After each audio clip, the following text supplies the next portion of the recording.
from UBC, and I'm here to talk about how we can get crowdsourced feedback about vibrotactile sensations, and more generally, haptic sensations too. I'd like to start with a question. How many people here have a device that buzzes? Pretty much everyone, right? How many buzzes do those devices make? One. Yeah, exactly. Not very many. And this is the thing. With haptic devices, especially like these low fidelity or these vibrotactile devices, you really have to design these different sensations to make them effective. When you do, though, you can do lots of different things. So we're going to talk about vibrotactile sensations. Those are vibrations that you feel in the skin. When you do design them, you can make a lot of cool things. You could tell someone that they just beat their personal record or to run faster to catch up with a ghost if they're exercising.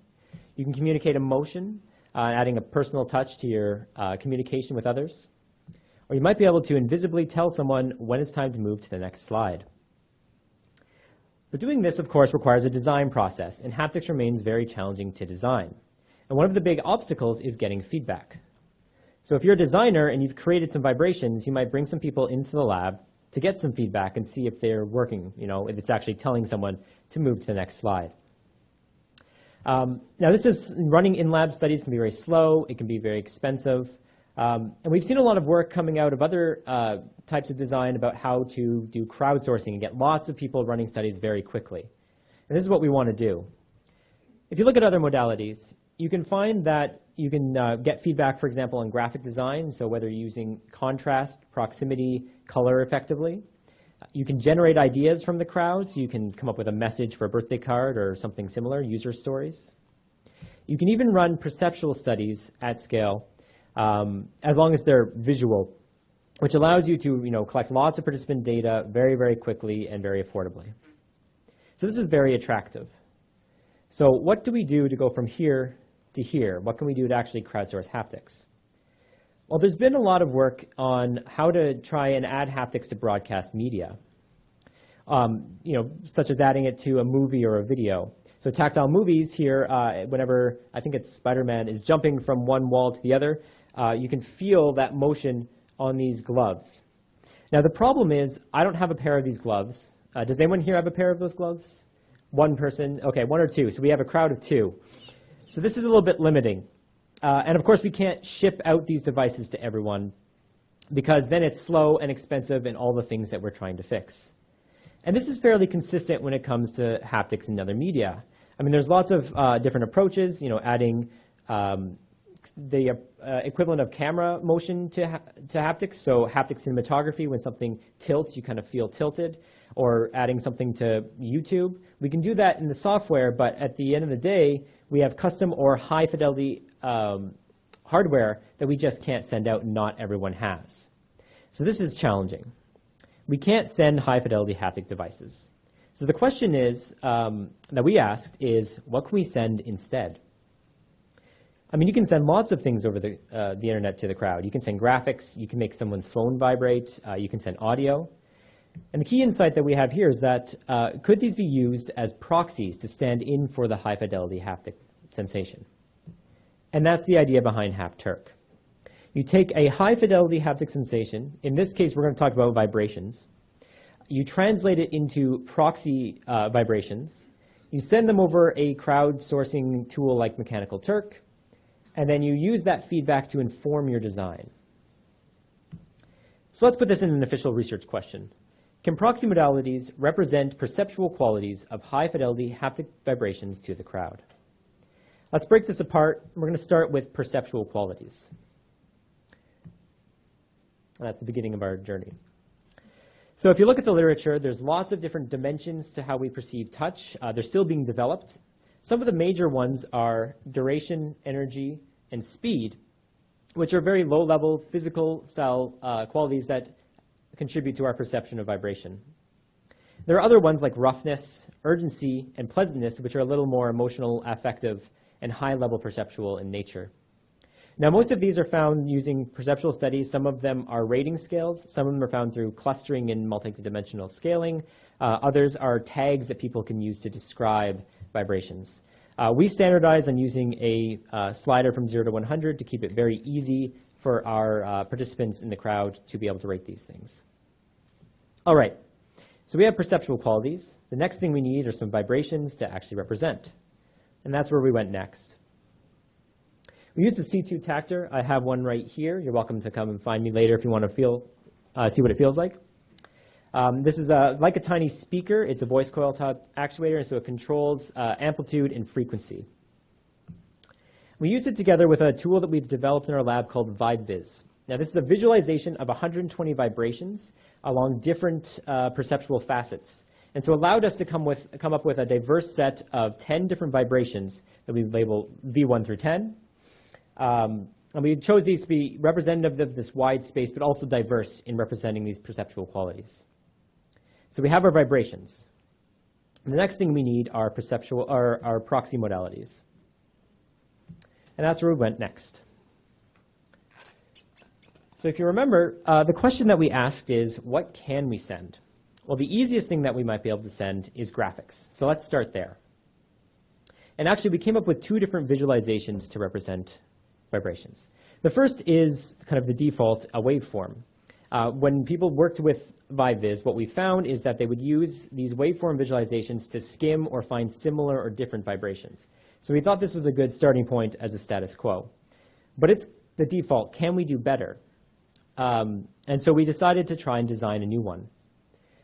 We began by exploring different shapes and looking at texture and color to try and see different ways that we might be able to represent a vibration.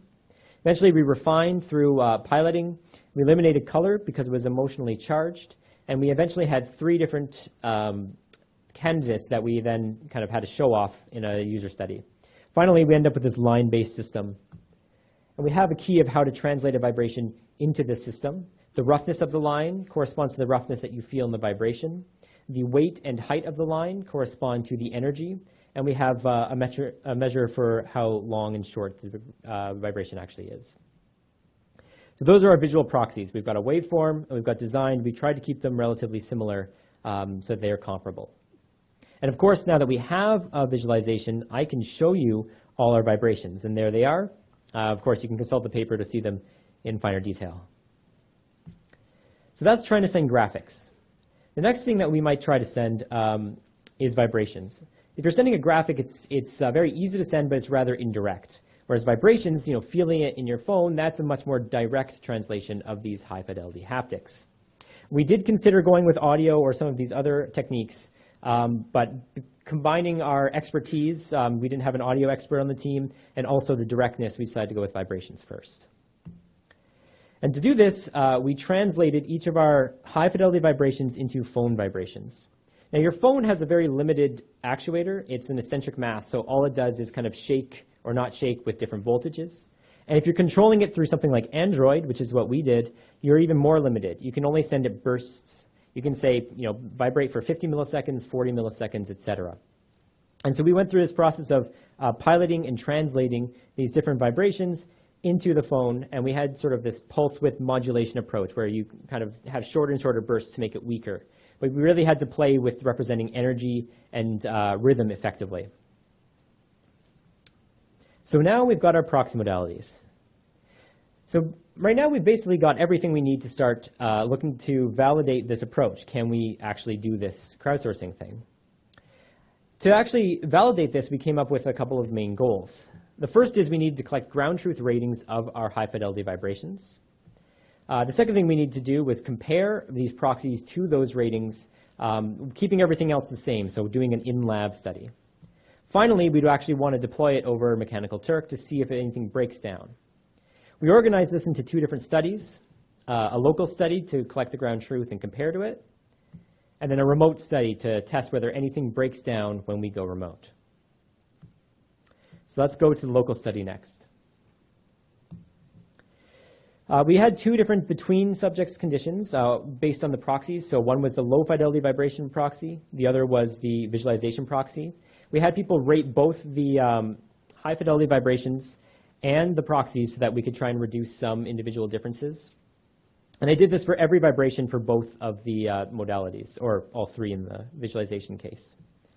And then what we did is we compared the ratings of the proxies to the corresponding ratings for the reference vibration.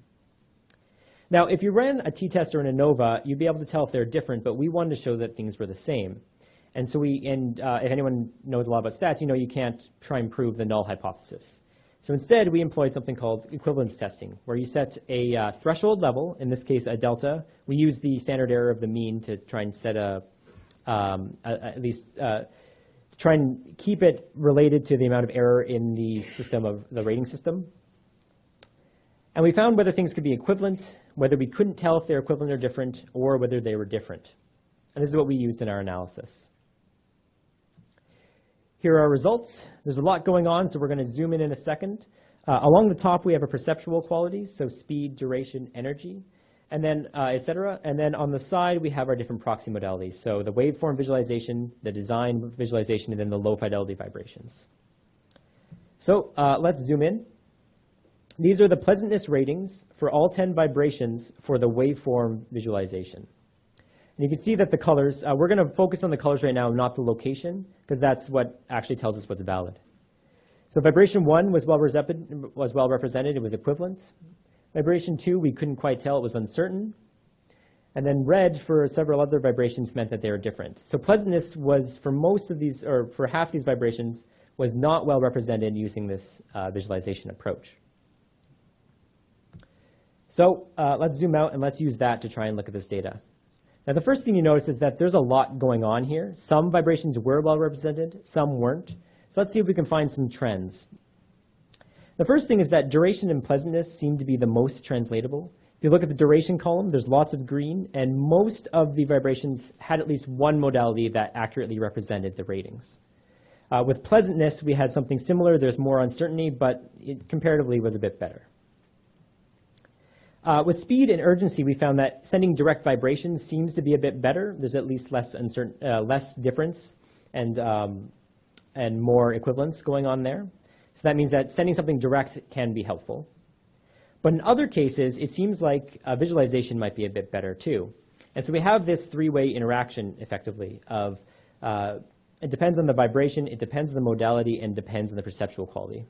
That's challenging. Especially challenging was energy. There's lots of red in that column. If I had to pick, I'd go with vibrations, but this is something we can focus on in the future. The other thing to notice is that the designed visualization tends to work quite a bit better than the waveform one. And so by creating new visualizations, we can actually improve this process. This is not unexpected, but it's encouraging to say, hey, if we design new visualizations, there's value in that. So to wrap up, in study one, we saw that some of these translations succeeded, and that's encouraging. We saw that we can do better, and we have some ideas of where to go from there. But before we start to try and do better, we wanted to deploy online and see if anything breaks down with Mechanical Turk. And that's where we went next, to the remote study.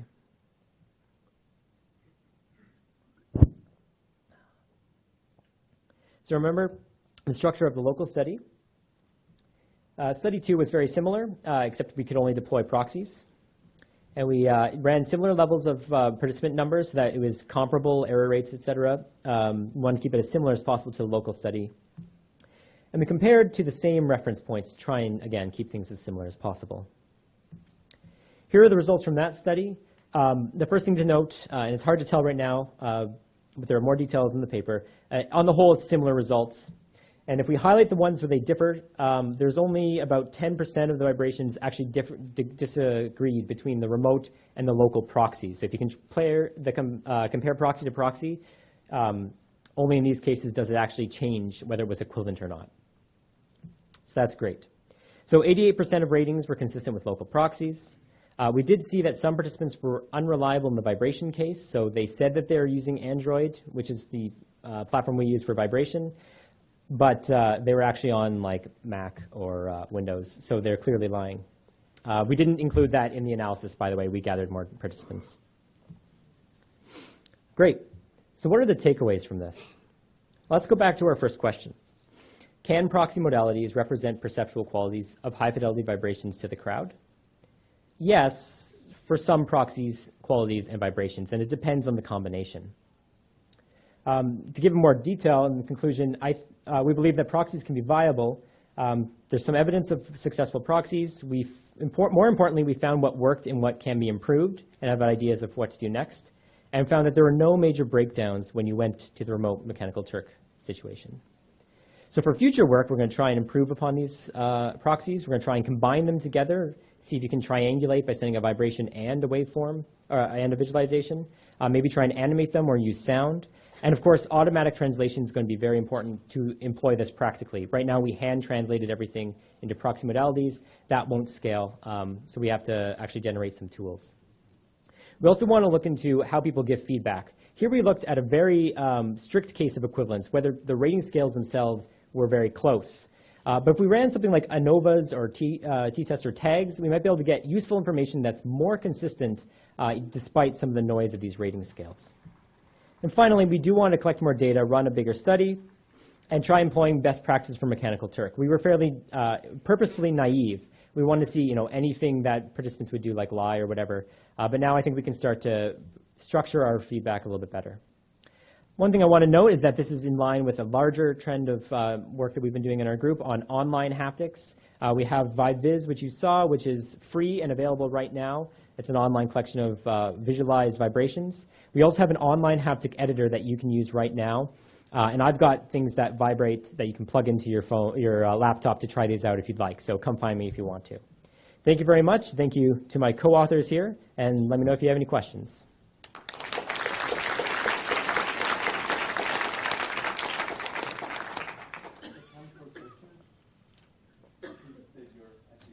Hi, my name is Paul. I'm at Copenhagen University. So let's say you've done your follow-up study and you're really happy with your design, and you know that the results you get are kind of what you want to get. Yep. What kind of study would you run with this system? Because you're using super high-precision actuators, so I would think you'd be investigating very subtle effects. And what do you see yourself using this tool for? Right. So, I mean, the case that I would imagine is if you think back to those use cases we showed at the beginning, let's say the presentation one, because I'm giving a presentation, you might have a couple of different ideas of sets of icons to tell people to move to the next slide or speed up or slow down, et cetera. And you might set that cluster out to get people to say, oh, this set is better, or I like this vibration more than this one, or this one's more salient. So I think trying to come up with the right design language for your haptics is where we've been thinking. You might be able to do some perceptual qualities, perceptual studies as well. Like we found it very difficult with all the noise in these rating scales to find out where other rating scales might be and what the perceptual dimensions of haptics were. And we're hoping to scale those up as well to see if there's even higher level things like emotional content. Does that help? Okay, cool. Yes, that answers my Great. question. Thank you very much. We can follow up later. Hello, this is Pablo Paredes, Stanford University. Yep. So can you explain how did you choose the sigma for the equivalence testing? Because that's not a trivial parameter that you really need a lot of prior information to pick. And also, did you make any type of correction? Because you ran a bunch of studies. Did you do any type of statistical correction on it? Yeah. So we used Bonferroni correction for multiple comparisons. And then so typically, you're right, in equivalence testing, you have some sort of practical threshold derived from the field. We didn't have this right now. What we did instead is we tried to just say within the standard error of the ratings that we collected, so it's tied to the noise in the system of the ratings themselves, which was about 15 to 20 on that 100-point scale.